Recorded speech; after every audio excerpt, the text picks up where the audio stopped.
मध्य अरावली। और मध्य अरावली का देखिए कौन सा पार्ट हम लोगों ने पढ़ लिया,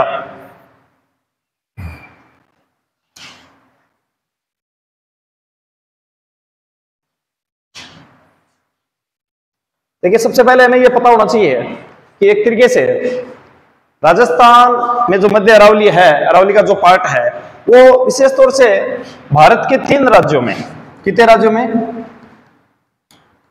भारत के 3 राज्यों में और एक केंद्र शासित प्रदेश में फैला हुआ है, वह एक केंद्र शासित प्रदेश में फैला हुआ है। अब राज्यों की अगर बात करें अपन तो सबसे पहले गुजरात में भी एक तरीके से पालनपुर से इसकी क्या होती है, शुरुआत होती है। पालनपुर गुजरात से एक तरीके से अरावली की शुरुआत होती है, लेकिन इसका मतलब यह नहीं है कि पालनपुर से आगे अरावली का विस्तार नहीं है, क्योंकि पालनपुर से आगे रह गया देखिए अरब सागर। क्या रह गया, अरब सागर। अरब सागर एक तरीके से समुद्र है जो हमारे मानसून के लिए जिम्मेदार है, तो उसकी जड़ों में अगर अपन आगे चले तो आगे लक्षद्वीप तक, कहां तक है, लक्षद्वीप द्वीप समूह जो है भारत का केंद्र शासित प्रदेश, वहां तक एक तरीके से फैली हुई है अरावली की जड़ें। इसीलिए अरब सागर को कहा जाता है अरावली का पिता। लेकिन अगर कुछ सही मायने में धरातल पर अरावली का विस्तार कहां से शुरू होता है, तो कहां से होता है, पालनपुर गुजरात से होता है। और कहां तक होता है, तो ये है हमारे रायसीना पहाड़ियां, रायसीना हिल्स कह दो या पहाड़ी कह दो, ये पड़ती है हमारे दिल्ली में। कहां पर पड़ती है, दिल्ली केंद्र शासित प्रदेश है, और यहीं पर हमारा बना हुआ है एक तरीके से राष्ट्रपति भवन। क्या बना हुआ है, राष्ट्रपति भवन। तो कई बार पूछ लेते हैं कि राष्ट्रपति जो भवन है वो कौन सी पहाड़ी के पास में बना हुआ है, तो रायसीना हिल्स। और अरावली का विस्तार भी एक तरीके से पालनपुर से कहां तक है, रायसीना हिल्स तक। अब रायना सबसे पहले तो गुजरात में हो गया, गुजरात के बाद में सर्वाधिक इसका जो विस्तार है वो हमारे राजस्थान में हो गया। अब राजस्थान में इसका विस्तार, कुल इसका विस्तार है, मैंने आपको बताया 692 किलोमीटर, जिसमें से राजस्थान में कितनी है, ये 550 किलोमीटर। कहने का मतलब 20% अगर अपन छोड़े तो 80% जो विस्तार है अरावली का वो कहां पर है, राजस्थान में है। 80% अरावली का विस्तार में है। उसके बावजूद कुछ इसका जो भाग है वो हरियाणा में है। कहां पर है, हरियाणा में। और बाकी जो भाग बच गया वो कहां पर है, दिल्ली में है। एक तरीके से अरावली की जो शुरुआत होती है पालनपुर गुजरात से, रायसीना। लेकिन हम राजस्थान के संदर्भ में पढ़ रहे हैं इसको, किसके संदर्भ में पढ़ रहे हैं, राजस्थान के संदर्भ में। और हमें ध्यान रखना है राजस्थान के संदर्भ में, किसके संदर्भ में ध्यान रखना है, राजस्थान में। तो राजस्थान का एक तरीके से अगर अपन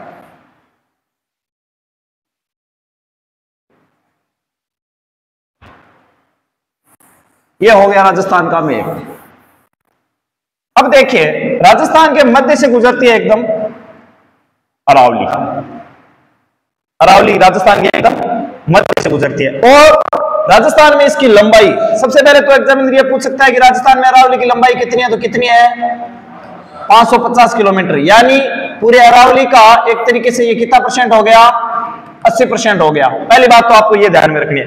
दूसरा, एग्जामिनर आपसे ये पूछा जा सकता है कि राजस्थान में अरावली की शुरुआत कहां से होती है, तो अगर जिला पूछे तो जिला कहां से हो रही है शुरुआत, सिरोही जिले से। कहां से हो रही है शुरुआत, सिरोही। और अगर स्थान पूछे तो सिरोही में एक स्थान पड़ता है खेड़ ब्रह्मा, क्या पड़ता है, खेड़ ब्रह्मा कह दो या खेड़ ब्रह्म कह दो। तो एक तरीके से राजस्थान में अरावली की शुरुआत कहां से होगी, कहां से होगी, खेड़। और जिला पूछे तो सिरोही तक। और कहां तक है, तो ये है हमारे खेतड़ी। कहां तक है, खेतड़ी। और खेतड़ी और जिला पूछे तो कौन सी हो जाएगी, झुंझुनू। तो राजस्थान की शुरुआत और एंड दोनों किस पे हो रहा है, किस पे हो रहा है, ख पे हो रहा है, खत्म। यानी खेड़ बर्मा से शुरुआत हो रही है और खेतड़ी पे क्या हो रहा है, ये खत्म। कॉपर सिटी, हमारे राजस्थान में सर्वाधिक कॉपर का उत्पादन यही से होता है। तो अगर पूछ ले कि अरावली की शुरुआत राजस्थान में कहां से होती है, तो खेड़ बर्मा बताना है। जिला पूछे तो कहां से, क्या बताना है, सिरोही। और कहां तक है, तो खेतड़ी। और जिला पूछे तो क्या बताना है, झुंझुनू। अब देखिए अरावली को लेकर जो क्वेश्चन पूछे जाते हैं ना, ये सीधा, या अरावली से अगर क्वेश्चन पूछेगा तो इसकी पर्वत चोटियों से पूछा जा सकता है, पहाड़ियों से पूछा जा सकता है, या पठारों से और या इसमें बनने वाले दर्रों को लेकर क्वेश्चन पूछा जाता है। ये 4 टाइप के क्वेश्चन अधिकतर पूछे गए। 90% जो क्वेश्चन पूछे गए हैं वो यहां से है। 10% क्वेश्चन है जो थ्योरिकल, और यहां पर जैसे मान लीजिए मिट्टी कैसी है, चट्टानें कौन सी है, यहाँ की जलवायु कैसी है, या अरावली क्षेत्र में जो नदियां उद्गम होती है उनके बारे में पता चल सकता है। अधिकतर जो क्वेश्चन पूछा गया है वो अरावली की चोटियों को लेकर पूछा गया है। किसको लेकर पूछा गया है? चोटियों को। इसके विस्तार को लेकर भी पूछा जाता है। तो विस्तार की दृष्टि से जब हम अरावली को पढ़ते हैं तो अरावली को हम भागों में बांटते हैं। कितने भागों में बांटते हैं? 3 भागों में। 3 भागों में देखिए, सबसे पहला भाग है, इसको कहा जाता है दक्षिण अरावली। क्या कहा जाता है? दक्षिण अरावली। बीच वाला भाग है, इसको क्या कहा जाता है? मध्य अरावली। और इसको कहा जाता है उत्तरी अरावली। यानी अरावली को 3 भागों में बांटते हैं। अध्ययन की दृष्टि से जब हम पढ़ने में इसको सरल बनाते हैं तो कितने भागों में पढ़ते हैं अरावली को?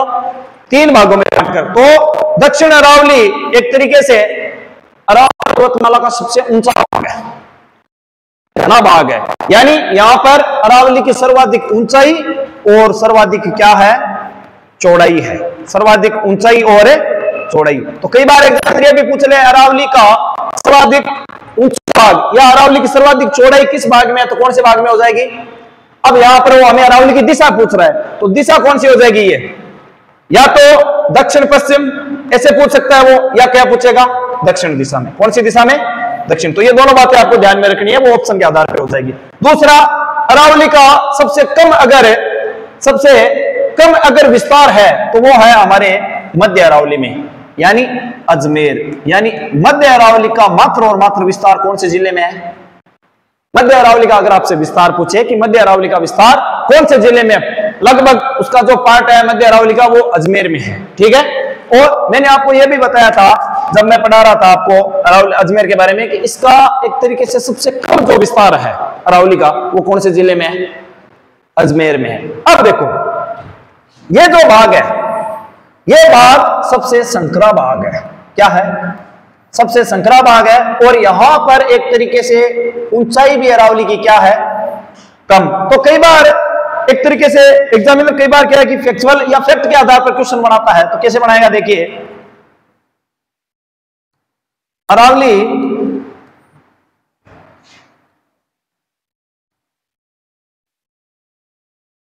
अरावली की ऊंचाई और चौड़ाई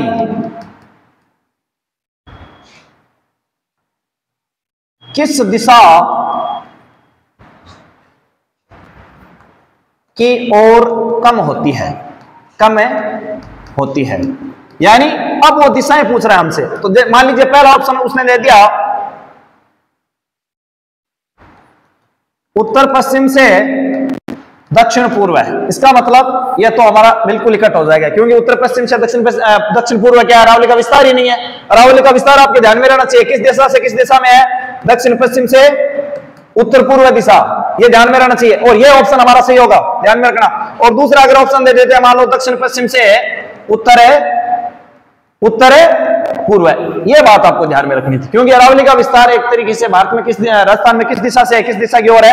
दक्षिण पश्चिम से उत्तर पूर्व। या मान लो वो सिर्फ सीधा फैक्चुअल क्वेश्चन बनाना चाहता है तो वो ऐसे बना सकता है कि अरावली का सर्वाधिक घना क्षेत्र है, दक्षिणी भाग है, और एकदम संकरा भाग मध्य अरावली है, अजमेर जिले में स्थित है, ऐसे।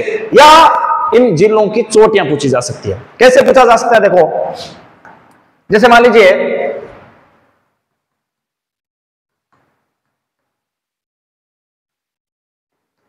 दक्षिण अरावली की सबसे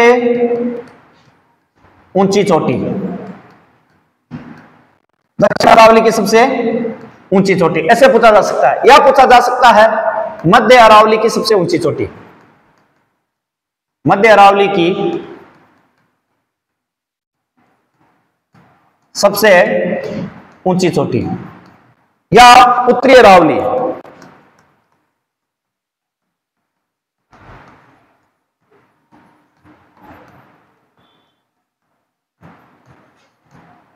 एक तो यहां से क्वेश्चन बनता है, एक बनता है पहाड़ियों को लेकर कि कौन सी पहाड़ी अलवर में नहीं है, कौन सी पहाड़ी जालौर में है, और अलग अलग पहाड़ियों के नाम से। जैसे मान लीजिए आप जालौर है, जालौर में लगभग 6-7 पहाड़ियां हैं अरावली की, तो उनमें से ऐसे पूछ लेंगे कि कौन सी पहाड़ी अलवर में जालौर में नहीं है, कौन सी पहाड़ी अजमेर में नहीं है, ऐसे पूछा जा सकता है। तो पहाड़ पर्वत इनको लेकर ज्यादातर क्वेश्चन पूछे गए हैं। अब जैसे मान लीजिए दक्षिण अरावली की सबसे ऊंची चोटी की अगर अपन बात करें तो दक्षिण का विस्तार सबसे ज्यादा है जो उदयपुर जिले में है, लेकिन सबसे ऊंची चोटी उदयपुर में ना होकर कहां पर है, सिरोही में है। और सिरोही में कौन सी है, गुरु शिखर, गुरु शिखर है ना, संतों का शिखर। कर्नल जेम्स टोड ने इसको क्या कहा, संतों का शिखर। अब इसकी ऊंचाई मैंने आपको बताई थी कि इसकी ऊंचाई कितनी है, 1722 मीटर। अब कुछ गाइडों में लिखा आती है 1727 मीटर, जिसके लिए मैंने आपको यह बताया, ये जो पहाड़ी है इस पर एक बना हुआ है 5 मीटर ऊंचा, क्या बना हुआ है, एक मंदिर बना हुआ है। क्या बना हुआ है, ये संत दत्तात्रेय का मंदिर है। किसका मंदिर है, दत्तात्रेय जी का मंदिर है। अब इस मंदिर की 5 मीटर ऊंचाई होने की वजह से कुछ जो गाइडे हैं वो इसकी लंबाई ऊंचाई कितनी बताते हैं, 1727, जो वास्तविक चोटी नहीं है।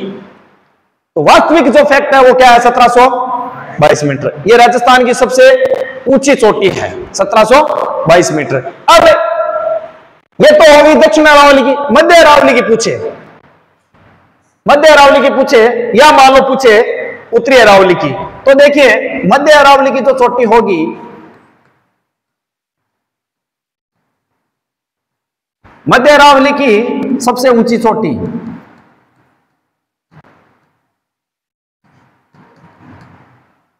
वो है आपके गोराम जी कह दो या बोराम जी कह दो, ये दोनों ही नाम आते हैं, ठीक है। और ये एक तरीके से अजमेर में है। कहां पर है, अजमेर में। और इसकी जो ऊंचाई है वो 933-34 किलोमीटर के आसपास है, ठीक है। अब उत्तरी अरावली की पूछी जा सकती है। उत्तरी अरावली की सबसे ऊंची चोटी, सबसे ऊंची चोटी, तो उत्तरी अरावली की सबसे ऊंची चोटी कौन सी हो जाएगी, रघुनाथगढ़। कौन सी हो जाएगी, रघुनाथगढ़। और रघुनाथगढ़ जो पड़ता है वो हमारे कहां पर पड़ता है, सीकर में, और इसकी ऊंचाई है 1055, 50 अलग अलग गाइडों में है, लेकिन 155 आप ध्यान में रखें। एक तो ऐसे पूछा जा सकता है। जैसे मान लीजिए पहाड़ियों को लेकर कैसे पूछा जा सकता है, जैसे मान लीजिए हर्ष की पहाड़ी कहां है, हर्ष की पहाड़ी जाते हो जीण माता के, और अगर पूछ ले हर्षनाथ की पहाड़ी कहां पर है, हर्षनाथ की पहाड़ी। अब देखो ये बार बार पूछा गया है, ये क्वेश्चन एक तरीके से आरपीसी के एग्जामों में भी बार बार पूछा गया है। अब ये हर्ष और हर्षनाथ ये दोनों कंफ्यूजन है। अब हर्षनाथ की पहाड़ी है, ये तो है हमारे अलवर में। कहां पर है, अलवर में। लेकिन सही, और हर्ष की जो पहाड़ी है ये कहां पर होगी हमारे, ये कहां पर होगी, सीकर में, जिस पर हर्षा मेरू का मंदिर बना हुआ है। एक तरीके से ऐतिहासिक दृष्टि से भी उसका अध्ययन किया जाता है बहुत बार, है ना। तो ऐसी चीजें पूछी जा सकती है, और इस तरीके के हम फैक्ट बनाएंगे। और देखिए, और अगर मान लो मध्य अरावली को लेकर पश्चिम से अगर कोई क्वेश्चन बनाएगा या पूर्व से कोई क्वेश्चन बनाएगा, तो क्या जलवायु को लेकर, वर्षा को लेकर, या मान लो मिट्टी को लेकर पूछा जा सकता है। तो अगर पूछ ले अरावली के पश्चिम में किस तरह की मिट्टी पाई जाती है, तो कौन सी पाई जाती है, बलुई मिट्टी पाई जाती है, मोटे कणों वाली, जिसकी एक तरीके से जल परमाणु क्षमता क्या होती है, बहुत कम होती है, क्योंकि मोटी जितनी होने की वजह से ये जल्दी सूख जाती है, और सूख जाने की वजह से जल की मात्रा इसमें ज्यादा देर नहीं रहती, तो ये एक तरीके से बंजर होती है। इसके अलावा पूछी जा सकती है यहाँ की जलवायु। तो जलवायु कैसी है, एक तो अति शुष्क जलवायु है, अति शुष्क और शुष्क जलवायु। इसके अलावा वर्षा पूछी जा सकती है, तो वर्षा 20 से 50 सेंटीमीटर के बीच। पूर्व को लेकर पूछी जा सकती है, तो पूर्व को लेकर सबसे पहले मिट्टी एक तरीके से मैदानी मिट्टी है, पूर्व का मैदान है, तो यहां पर जैसे मान लीजिए दोमट मिट्टी का विस्तार, या दोमट को हम बोल सकते हैं जलोढ़ मिट्टी। इसी मिट्टी को बोला जा सकता है एक तरीके से, इसी मिट्टी को बोला जा सकता है एक तरीके से खादर मिट्टी। क्या बोला जाता है, खादर मिट्टी। ये एक ही रूप की मिट्टी है। अब जलवायु पूछी जा सकती है, तो जलवायु एक तरीके से क्या है, उपाद्र जलवायु। कैसी जलवायु है? उपाद्र जलवायु, या मान लीजिए आर्द्र जलवायु। और वर्षा पूछी जा सकती है तो वर्षा हो गई 50 से 80 के बीच में, 50 से 80 के बीच में। अब ये डिवाइडेशन क्यों पूछा जाता है? देखो बार बार, क्योंकि अरावली एक तरीके से राजस्थान के मध्य में है और अरावली दो बराबर भागों में राजस्थान को क्या करती है? अब दो बराबर भागों में देखिए, क्षेत्रफल की दृष्टि से भी, जलवायु की दृष्टि से भी, वर्षा की दृष्टि से भी ये बराबर भागों में बांटती है। इसके अलावा वनस्पति के रूप में भी ये दो बराबर भागों में बांटती है, क्योंकि इस क्षेत्र की जो वनस्पति है वो मरुद्भिद वनस्पति है, यानी जीरोफाइट है। क्या है? मरुद्भिद का मतलब है कंटीली झाड़ियां हो गया, जैसे किक्कर है, बोरटी है ये। और इस साइड में तो एक तरीके से वर्षा होगी वो भी ज्यादा है, मिट्टी भी यहाँ की उपजाऊ है, इसके अलावा जलवायु भी अलग है, तो ये पूछा जा सकता है। अब दो बराबर भागों में किस किस तरीके से बांटती है, ये बहुत बार पूछा जाता है कि राजस्थान को दो बराबर भागों में बांटने वाली। एक तो वर्षा के रूप में, यानी इसके पश्चिम में तो वर्षा 50 सेंटीमीटर से क्या है? कम है, और इसके पूर्व में क्या है? 50 सेंटीमीटर से अधिक। और पश्चिम का जो भाग है वो एक तरीके से बंजर भाग है, अनुपजाऊ भाग है, और पूर्व का जो भाग है वो मैदानी भाग है, बढ़िया यहाँ पर मिट्टियां हैं, जल नदियों द्वारा भाग कर लाई गई मिट्टी है। यहाँ नदियों को भी दो भागों में बांटती है। जैसे मान लीजिए अरावली के नागपार से निकलती है कौन सी नदी? नागपार से लूनी नदी निकलती है ना, लूनी नदी। और इसके अलावा जैसे मान लीजिए कोठारी है, बनास है, बहुत सारी ऐसी नदियां हैं जो इसके पूर्व में बहती है, और बहुत सारी नदियां हैं जो, अब देखिए अरावली की वजह से राजस्थान की ढाल दो दिशाओं में होगी। अब दो दिशाओं में कैसे होगी? इस क्षेत्र से निकलने वाली नदियां जो पश्चिम में बहेगी वो या तो खंबात की खाड़ी या कहां तक पहुंचेगी? अरब सागर तक। लेकिन पूर्व दिशा की ओर जो नदियां निकलेगी वो कहां तक जा सकती है? बंगाल की खाड़ी। अब बंगाल की खाड़ी का मतलब है राजस्थान की एक कोई भी ऐसी नदी नहीं है जो सीधे बंगाल की खाड़ी तक पहुंचे, एक भी नदी नहीं है। अब चंबल है तो चंबल यमुना में मिलती है पहले। यमुना एक तरीके से ये अपनी सहायक नदियों या बड़ी नदियों के संयोग से कहां तक पहुंचती है? अरब सागर, बंगाल की खाड़ी तक पहुंचती है। अब बंगाल की खाड़ी और अरब सागर का हमारे लिए क्या रोल है? देखो ये समझो, ये भारत है हमारा, ठीक है। इस साइड में क्या है? जलवायु को लेकर, वर्षा को लेकर यहां से हर बार क्वेश्चन आता है, बंगाल की खाड़ी। अब अगर आपसे पूछ ले कि राजस्थान में या भारत में किस मानसून से वर्षा होती है, तो मानसून तो भारत में एक ही है। कौन सा है? दक्षिण पश्चिम मानसून। कौन सा मानसून है? दक्षिण पश्चिमी मानसून। कई बार पूछते हैं कि भारत में या राजस्थान में किस मानसून से वर्षा होती है, तो किससे होती है? दक्षिण पश्चिमी मानसून। अब दक्षिणी पश्चिमी मानसून की शाखाएं भारत में कितनी है? दो शाखाएं हैं। एक शाखा का तो नाम क्या है? अरब सागर, और दूसरी शाखा का क्या नाम है? बंगाल की खाड़ी। अब देखो राजस्थान में जो वर्षा है, राजस्थान एक तरीके से भारत के इस भाग में जो वर्षा होती है वो अरब सागर की शाखा से भी और बंगाल की खाड़ी शाखा से, यानी राजस्थान में दोनों ही शाखाएं वर्षा के लिए जिम्मेदार है। दोनों ही शाखाएं वर्षा के लिए जिम्मेदार है। लेकिन अगर आपसे पूछ ले कि राजस्थान में किस शाखा, राजस्थान में जो वर्षा होती है एक तरीके से शुरुआत किस शाखा से होती है? तो अरब सागर से होती है। लेकिन सर्वाधिक वर्षा अपने राजस्थान में किसी शाखा हुआ है? बंगाल की खाड़ी। तो आपसे ऐसे पूछा जा सकता है कि राजस्थान में सर्वाधिक वर्षा करने वाली दक्षिण पश्चिमी मानसून की कौन सी शाखा से होती है? तो बंगाल की खाड़ी। अब अरब सागर से हमारे वर्षा कम होती है और बंगाल की खाड़ी से हमारी वर्षा क्या होती है? अधिक होती है। अब ये क्यों होता है? इनको लेकर देखो एग्जामिनर बार बार क्वेश्चन पूछता है, कैसे होता है, क्यों होता है। अब ये मेरा बताने का उद्देश्य है, हम अरावली तक वापस पहुंचेंगे। कैसे कि अरावली देखिए, अब राजस्थान में वर्षा और मानसून, भारत में मानसून आने की दिशा मैंने कौन सी बताई? दक्षिण पश्चिमी। और अरावली का विस्तार भी मैंने आपको कौन सा बताया? दक्षिण पश्चिम दिशा से उत्तरी पूर्व है। और भारत में वर्षा भी दक्षिण पश्चिम से उत्तर पूर्व की ओर चलती है। अब देखो क्या होता है। अब अरावली भी दक्षिण पश्चिम और वर्षा भी दक्षिण पश्चिम, यानी जब जल से स्थल की ओर हवाएं बहना शुरू होती है, जल से स्थल की ओर एक तरीके से हवाएं बहना शुरू होती है। हवाएं दो तरीके से बहती है। एक तो हवाएं थल से जल की ओर बहती है, और एक जल से स्थल की ओर बहती है। अभी जो हवाएं बह रही है आपको पता है कौन सी है? अभी जो हवाएं बह रही है वो स्थल से जल की ओर बह रही है। और इसी वजह से जैसे मान लीजिए अभी बार राजस्थान में या भारत में अगर अपन देखें तो अभी लौटता हुआ मानसून है। लौटता हुआ मानसून हमारे अक्टूबर नवंबर में होता है। अक्टूबर और नवंबर में जो मानसून होता है वो लौटता हुआ मानसून है। इस वजह से हमारे जब यहाँ फसल पकाई होती है उस समय नॉर्मली बारिश होती है, कई बारिश हो जाती है कहीं नहीं होती, जो एक तरीके से नुकसानदायक है। हमारे राजस्थान में क्या है, ये नुकसानदायक है, लेकिन ये फायदेमंद भी है भारत में। तो भारत के जो दक्षिणी राज्य है, विशेष तौर से तमिलनाडु में सर्वाधिक वर्षा करता है उत्तरी पूर्वी मानसून। उत्तरी पूर्वी मानसून का मतलब है उत्तर पूर्व से जो हवाएं किस दिशा की ओर जा रही है, दक्षिण पश्चिम। राजस्थान में भारत में दो ही हवाएं जिम्मेदार है, या तो दक्षिणी पश्चिमी हवाओं से हमारी वर्षा हो सकती है या उत्तरी पूर्वी।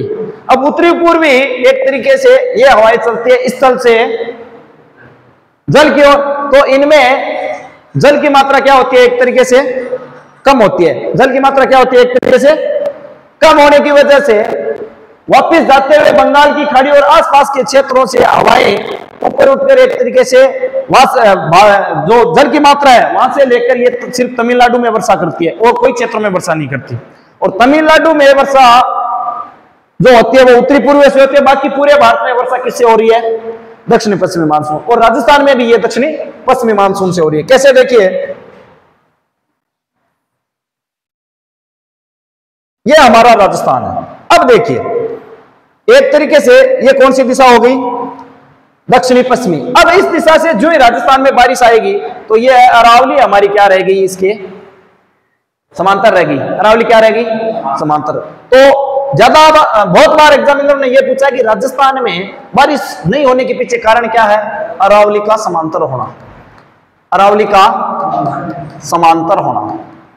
समांतर होने का मतलब है हवाएं इस दिशा से इस दिशा की ओर बह रही है, हवाएं ऐसे बह रही है और अरावली इनको क्या कर रही है, सपोर्ट कर रही है, चलो मेरे साथ, चलो मेरे साथ, हवाओं को बराबर ये दिशा दे रही है। अब यही अरावली मान लो ऐसे होती तो हवाएं क्या होती, यहां से टकरा जाती और टकराने से हवाएं ऊपर उठती और ऊपर उठकर वापस यहीं क्या कर देती, बारिश कर देती। लेकिन यहां तो अरावली से वो टकरा ही नहीं रही है, हवाएं टकरा नहीं रही है, इस वजह से हवाएं साथ में जा रही है। और साथ में जा रही है अरावली के बाद में अगर सबसे ऊंचा भाग अगर अपन देखें तो वो कौन सा भाग है, हिमालय।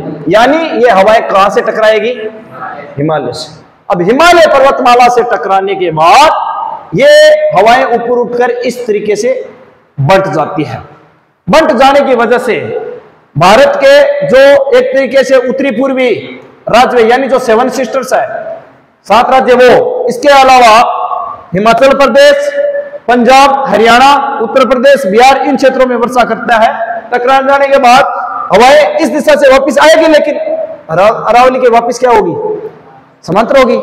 समांतर हो जाने की वजह से राजस्थान के अरावली के पश्चिमी भाग में वर्षी छाया प्रदेश हो जाता है। क्या हो जाता है, वर्षी छाया प्रदेश का मतलब हो गया एक तरीके से यहां पर बादल तो मिलते हैं, बादल तो घने हैं, लेकिन बादलों में क्या नहीं है, वर्षा, जल नहीं है। अब जल नहीं होने की वजह से इन क्षेत्रों में वर्षा कम होती है और राजस्थान का ये जो पूर्वी मैदानी भाग है यहां पर क्या होती है, वर्षा बहुत ज्यादा। वर्षा ज्यादा हो जाने की वजह से ये क्षेत्र उपजाऊ है, उत्पादन भी यहां पर बहुत ज्यादा है और हमारे क्षेत्रों में क्या है, मानसूनी वर्षा। इसका मतलब ये नहीं है कि सर बोले आपने बारिश ही बार घनी हुई, ये कारण नहीं है, वो जिम्मेदार कारण नहीं है। मतलब ये जो क्षेत्र है, अब यहां पर प्रतिवर्ष जैसे मान लीजिए 50 से 80 के बीच में मानसून आएगा ही आएगा।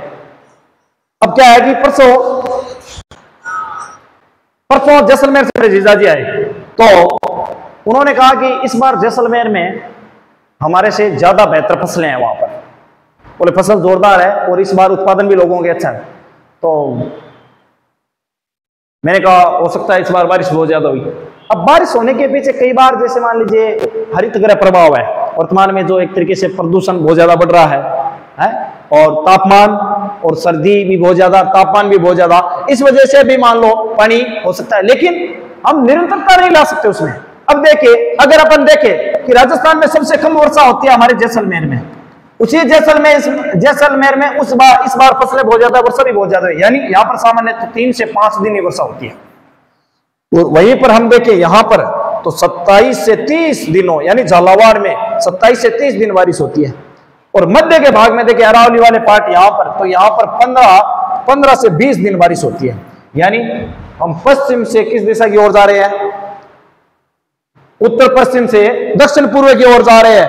तो हवाएं, वर्षा और जलवायु इन सब में क्या आ रहा है, बदलाव आ रहा है। अगर एग्जामिनर पूछ ले कि हम राजस्थान में उत्तर पश्चिम दिशा से दक्षिण पूर्व दिशा की ओर जाने पर वर्षा की मात्रा आगे ऑप्शन में दे घटेगी, बढ़ेगी, बढ़ेगी नहीं, घटेगी कुछ भी, तो क्या होगा इस दिशा में आने पर वर्षा की मात्रा क्या होगी, बढ़ेगी।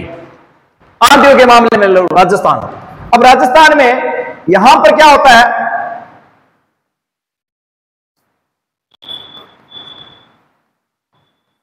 सामान्य हवाएं चलती है। कैसी हवाएं चलती है, सामान्य हवाएं। अब सामान्य हवाएं चलने की वजह से एक तरीके से राजस्थान का तो ये ऊपरी भाग है, उत्तरी भाग, एक तरीके से गंगानगर और हनुमानगढ़, गंगानगर और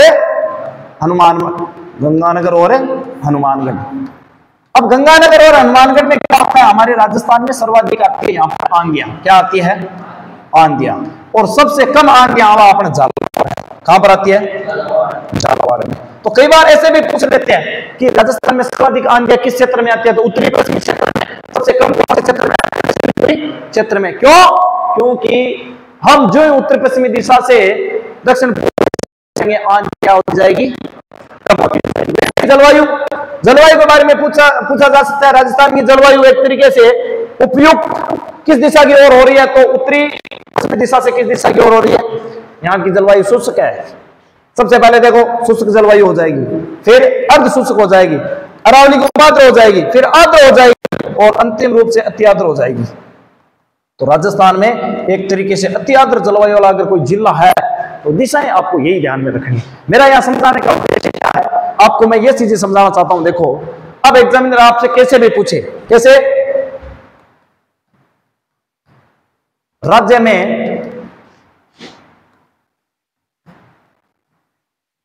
अति आर्द्र जलवायु वाला जिला अगर आपसे पूछा गया, अब ये चीज आपकी समझ में आ रही है कि उत्तर पश्चिम से हम दक्षिण पूर्व की ओर जा रहे हैं, उस दिशा में जलवायु उपयुक्त हो रही है ना। तो अति आर्द्र जलवायु अंतिम रूप से यहां पर कौन सा जिला है, झालावाड़ है ना। तो जिला कौन सा हो जाएगा, झालावाड़। ठीक है। दूसरा अगर पूछ ले राज्य में सर्वाधिक वर्षा वाला जिला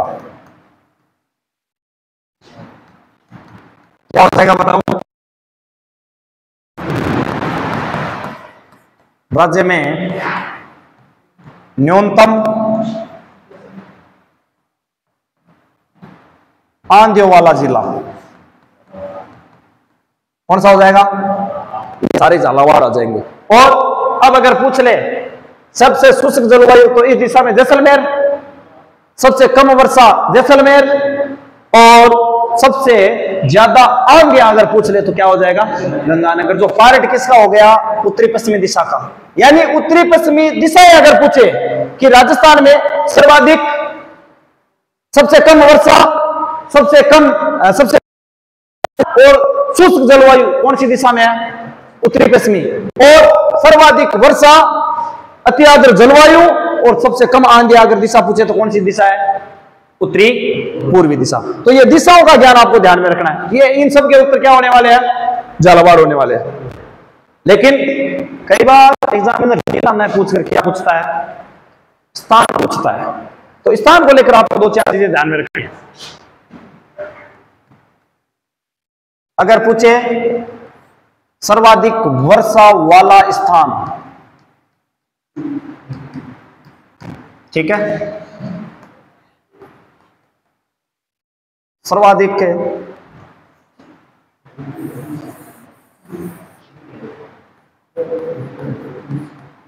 अति आर्द्र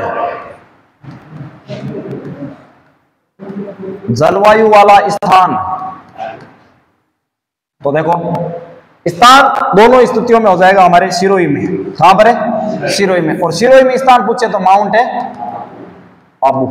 माउंट आबू। और जिले पूछे तो क्या हो जाएगा? जिले पूछे तो सर्वाधिक वर्षा वाला जिला पूछे तो सिरोही कैसे होगा? झालावाड़ हो जाएगा। स्थान माउंट आबू है। और अति आर्द्र जलवायु वाला जिला पूछे तो कौन सा हो जाएगा? झालावाड़। यह कंफ्यूजन आपको दूर रखना है। अगर ऐसे पूछ ले एग्जामिनर कि राजस्थान में सर्वाधिक वर्षा वाला स्थान कौन से जिले में, तो हम क्या बताएंगे? अरे माउंट आबू जिला है क्या? पागल बातें करते हो तुम। सिरोही, सिरोही बताना है। यही तो कंफ्यूजन है। और कंफ्यूजन क्या है? यही चीजें समझनी है आपको। अगर एग्जामिनर पूछता है कि सर्वाधिक वर्षा वाला जिला कौन सा है, तो कौन सा बताएंगे? झालावाड़ बताएंगे। अगर एग्जामिनर पूछता है सर्वाधिक वर्षा वाला स्थान कौन सा है, तो क्या बताएंगे? माउंट आबू, सिरोही बताएंगे। माउंट आबू बताएंगे। और अगर ऐसे पूछता है कि सर्वाधिक वर्षा वाला स्थान कौन से जिले में, तो क्या बताएंगे? सिरोही जिले में बताएंगे। अगर पूछ ले कि राजस्थान में अति आर्द्र जलवायु कौन से जिले में पाई जाती है, तो झालावाड़। अति आर्द्र जलवायु वाला स्थान कौन से जिले में है? सिरोही जिले में। कौन सा स्थान है? माउंट आबू। ये सारी बातें दिशाओं के मामले में आपको ध्यान में रखनी थी। सर्वाधिक आंधियां श्रीगंगानगर, न्यूनतम आंधियां झालावाड़। अब इस दिशा की ओर उत्तर पश्चिमी जो दिशा है उससे हम दक्षिण पूर्वी दिशा की ओर बढ़ रहे हैं, तो कुछ चीजें कम होगी और कुछ चीजें क्या होगी? ज्यादा। अगर एग्जामिनर ऐसे पूछता है कि आप उत्तर पश्चिमी दिशा से दक्षिणी पूर्वी दिशा की ओर जा रहे हैं, तो राजस्थान में वर्षा की मात्रा घटेगी या बढ़ेगी? बढ़ेगी। एक बात आपको यह ध्यान में रखनी। अब राजस्थान में चलने वाली आंधियां उत्तरी पश्चिमी दिशा से दक्षिण पूर्वी दिशा की ओर जाने पर कम होगी या ज्यादा होगी? कम होगी।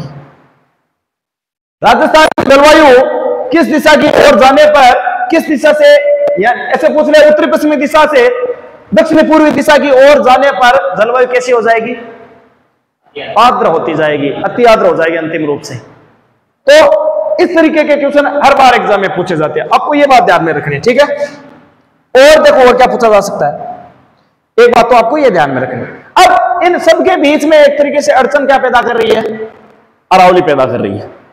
अब इस क्षेत्र में ज्यादा होने का कारण अरावली का बीच में आना, और इस क्षेत्र में कम होने का कारण, अब आंधियां भी चल रही है तो बीच में कौन रोक रहा है? अरावली रोक रही है, ठीक है? जलवायु के लिए भी कौन जिम्मेदार है? अरावली जिम्मेदार है। क्यों? क्योंकि अगर आंधियां तेजी से आ रही है और बीच में अरावली नहीं हो, तो मरुस्थल क्या कर लेगा? राजस्थान को चलेगा। एक तरीके से मरुस्थल में क्या हो जाएगा? बहुत ज्यादा मार्च हो जाएगा, मरुस्थल बहुत ज्यादा फैल जाएगा ना। अब तो राजस्थान में एक तरीके से अरावली नकारात्मक और सकारात्मक दोनों रूपों में हमारे सामने है। अब सकारात्मक तो कैसे है? देखिए, एक तो राजस्थान को ये दो बराबर भागों में बांटती है, और इसके पश्चिम में तो वर्षा कम है और पूर्व में वर्षा ज्यादा है। सबसे जो सकारात्मक इसका उपयोग है वो क्या है? ये मरुस्थल को फैलने से क्या करती है? मरुस्थल को फैलने से रोकती है। ये सकारात्मक है। दूसरा सकारात्मक हमारे लिए क्या है कि यह है एक तरीके से खनिजों का अजायगर। क्या है?